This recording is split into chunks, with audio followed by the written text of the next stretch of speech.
setting into water. You need heals? I have them. I thought you look like a... That is not how I imagine beginner weapons being described, but you know what? I mean, I'll take it. He said, now everyone watch and learn how to kill Giga Chads with Timmy toys. Yeah, basically. I've never heard it be called that before. Toys. Alright, slow up, boys. My stamina is coming. Hello and welcome to my 6th weapon guide for Escape from Tarkov. My name is Freakatoid, and today we will be detailing the MP5 and its other forms. This weapon is a stable 9mm SMG that is one of the player's first options upon starting from level 1 traders. Let's dive straight into it. The ergo and weight of these weapons is very impressive overall. The MP5K weighs 1.871 kilograms with an impressive ergo of 81. For a weapon as small as it is, it's not that surprising. The MP5 weighs about 2.481 kilograms with an ergo of 68, making this a solid lightweight weapon that is available early on. Finally, the MP5 SD weighs 2.852 kilograms with an ergo of 61, which is a bit more keen to some of the lightweight rifles in the early game. The MP5K has a rate of fire of 900 RPM, while the MP5 and MP5 SD share the same rate of fire of 800 RPM. These weapons don't mess around, emptying their magazines very quickly. As a result, the recoil will actually stabilize quite fast. The MP5K is the worst out of these weapons as far as recoil control is concerned. With a 55 vertical and 288 horizontal recoil, this thing kicks, and there's nothing you can do to change that. The MP5 has a total of 37 vertical and 202 horizontal recoil. It sounds a lot worse than it actually is within its close range advantage. Only past about 50 meters will the horizontal recoil really begin to rear its ugly head. The MP5 SD has a 25 vertical with 138 horizontal recoil. Very impressive, even past its ideal range. Unfortunately, the stock is the only attachment you can change that has any effect on recoil, and its effect is negligent enough to not even matter in the bigger picture. Being an SMG, the long-range accuracy is not something you should be too concerned about. Just keep in mind you'll start to see bullets slightly swaying away from your point of aim past 100 meters, along with the bullets taking a noticeable amount of time to reach the target. The MP5K holds an accuracy of 7.56 MOA and a bullet velocity of 435 meters per second. The MP5 holds a 6.88 MOA and a bullet velocity of 435 meters per second. Lastly, the MP5 SD holds a 7.54 MOA and has a slower bullet velocity of 321 meters per second. The MP5 and the MP5K are both available from Peacekeeper at Loyalty Level 1. They aren't that expensive, and you can even buy the 30-round mags for them. The MP5K costs $157, or 23,393 rubles, while the MP5 costs $288, or 42,912 rubles. The MP5 SD is available a little later at Peacekeeper Loyalty Level 2 after completing his scrap metal task. It costs 420 or 62,580 rubles. Converting an MP5 to an MP5 SD will cost more than just buying a new MP5 SD. So don't waste your money unless you've already got some of these parts set aside. MP5 customization is very strange. The MP5K has only the sight you can change, while the MP5 SD can only change the sight, has one other stock option, and can add up to 3 tactical devices. The standard MP5, while not too impressive overall, still has quite a lot of options in handguards, muzzle devices, etc. This includes some unique muzzle brakes that are actually more effective at reducing the recoil of the weapon than the 9mm suppressors.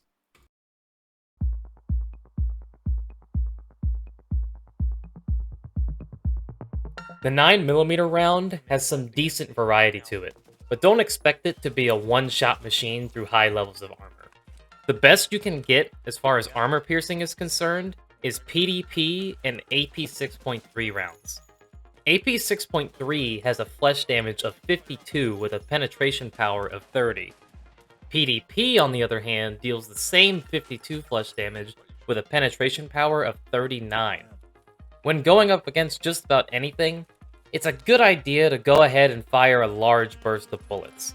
The first one may not deal significant damage, but each successive bullet will have an increased chance of changing the dynamic very quickly.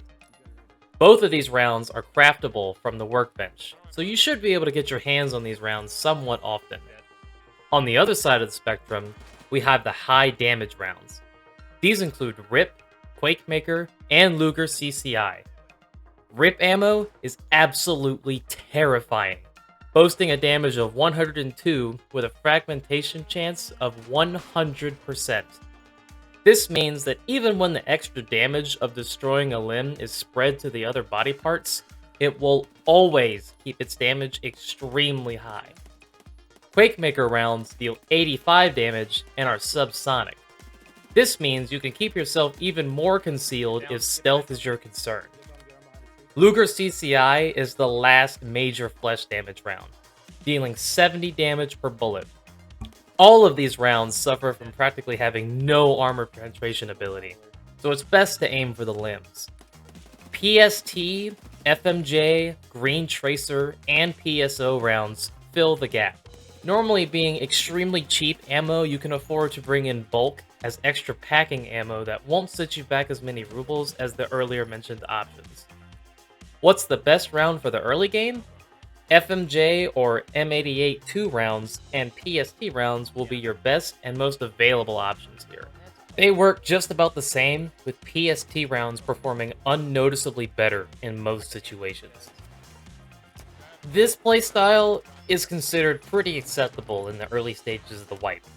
Most people don't have access to higher levels of armor, and for the most part, everyone is just as vulnerable.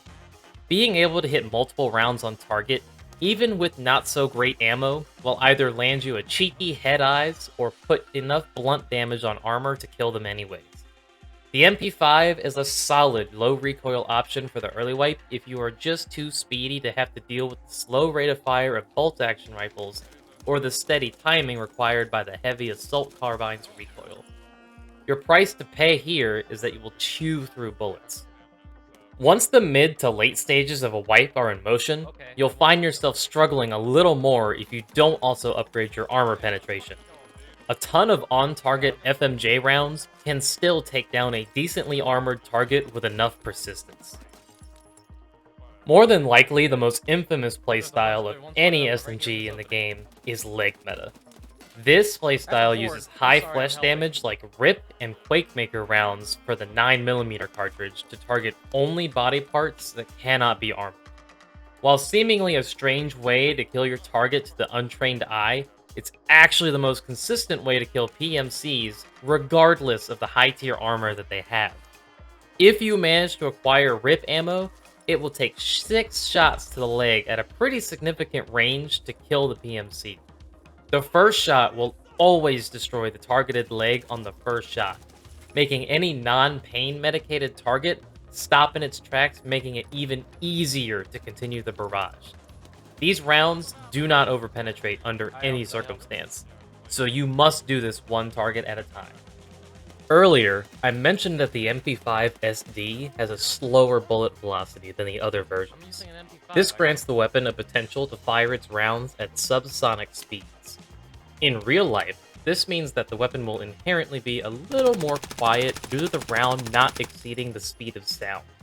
This, combined with a suppressor, can make the weapon much harder to detect at longer ranges. I wanted to see if this held true in-game as well, so with a few different scenarios of headsets, I tested to see if the sound truly became harder to pick up. And while we are at it, we would go ahead and learn the sound of an MP5 at range. Listen closely, as the results could help you identify this weapon on an enemy at a distance.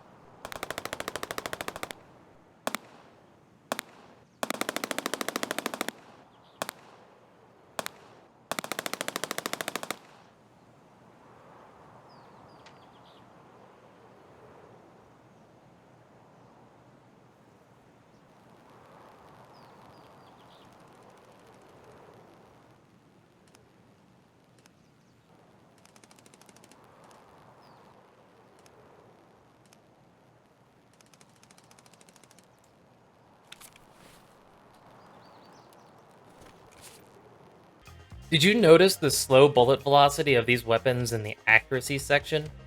Unfortunately, it's difficult to use these weapons at decent ranges. Sure, you can get that headshot at 75 meters, but it's not going to happen easily. If you are hard-headed, you can easily learn how far you will have to leave the target or adjust for that bullet drop. But that's not what the strengths of this weapon are for. These weapons are meant for close-range dominance, being quite overwhelming to deal with within 10 meters to somebody with a more mid-range weapon like an SKS. Push your targets. Assert yourself. You force them to react, not the other way around. It works extremely well as an ambush weapon as well. There's a good reason I covered the leg meta strat, and it might have something to do with me dying to it all the goddamn time!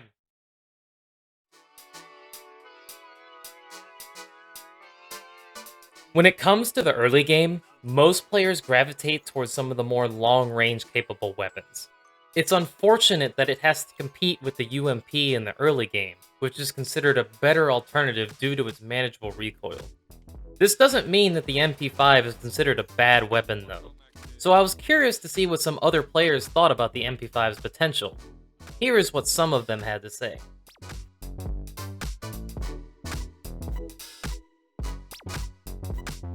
What's your personal opinion of the MP5 in early game? I think it's a good game. I think it's very viable. I think people knock on it, but realistically, like, to me, to make it viable, like later in game, all you really need is a drum mag. Like somebody in chat said earlier, like the rate of fire on it is just stupid. So it doesn't really matter what ammo you're pushing.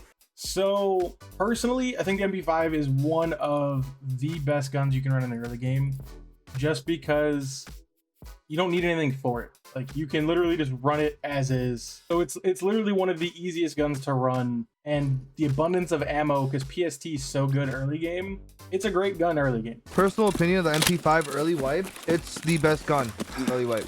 Like, the first couple weeks of wipe, that gun is meta. You put a dot sight on top of it, disgusting. And just because of the simple fact of the fire rate. You have something with crazy fire rate, and the accuracy is pinpoint. That's what you're striving for early wipe. People don't usually have anything crazy as armor and whatnot too, so you're just destroying people with flesh. I don't bother with the MP5 in the early game. PSTGZH is a pistol ammo. The only 9mm gun that I run would be the Vector. The MP5 is like super jumpy. I don't care for the iron sight. It's not worth modding. I'm not really big on it. I'm not big on 9mm as a caliber at all, unless I'm shooting it through like a Glock 17 or something. Yeah, I don't think the MP5 is worth investing in. I think you're way better off just getting a base 74 MN. It's just outclassed, and especially since they nerfed PSTGZH.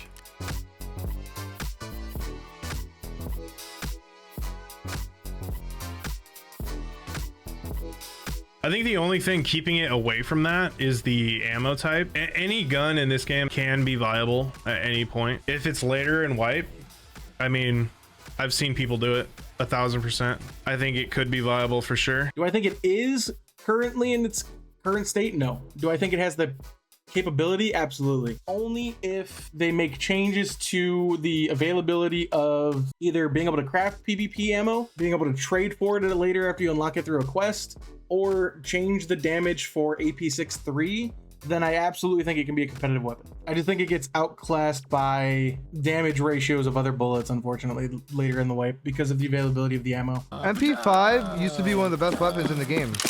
9mm was amazing. They just nerfed it non-stop. So yeah, 100% it's like one of the most competitive weapons, but they just nerfed the ammo down to the ground, so it's not the best weapon, but it's slept on so hard. Yeah, honestly, just the reason why though you can't really use it now is ammo. Nope, it can't be. It simply doesn't fire around good enough, and it's, by the time you spend money on it, even like into an MP5 SD or an MPX, you're outclassed by the Vector. Before you get even close to where the MP5 is like good, the Vector is better for less.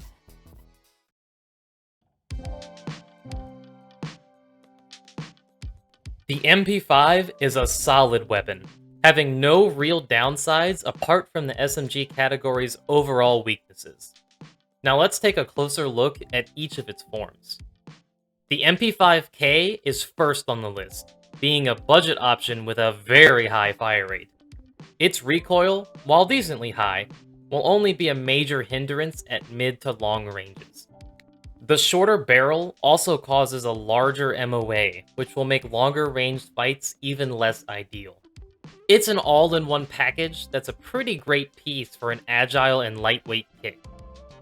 The MP5 is a jack of all trades in the SMG category. It has a low recoil, a fast fire rate, relatively lightweight, and plenty of potential. It's the best at range compared to its other variants, but you should still keep it within its strong points whenever possible. The MP5 SD is a great option for those who wish for a stealthy approach, boasting the lowest recoil of the MP5 variants, with the best potential for keeping your shots as quiet as possible. The downside is that this ends up being a heavier version of the MP5, and the slower bullet velocity that allows some rounds to be subsonic also makes mid to longer range fights significantly harder to compensate for. It also takes a hit to its longer range accuracy, matching the MP5K's overall MOA. In my opinion, the MP5 is extremely overlooked for its potential. As someone who never seriously used SMGs prior to making this video, I had an absolute blast using the MP5. It took a little effort to change up how I usually play to make this weapon work, but I certainly don't regret it and will incorporate this weapon into my next early wipe experience as a result. I hope you enjoyed the video and maybe learned something new. Be sure to subscribe.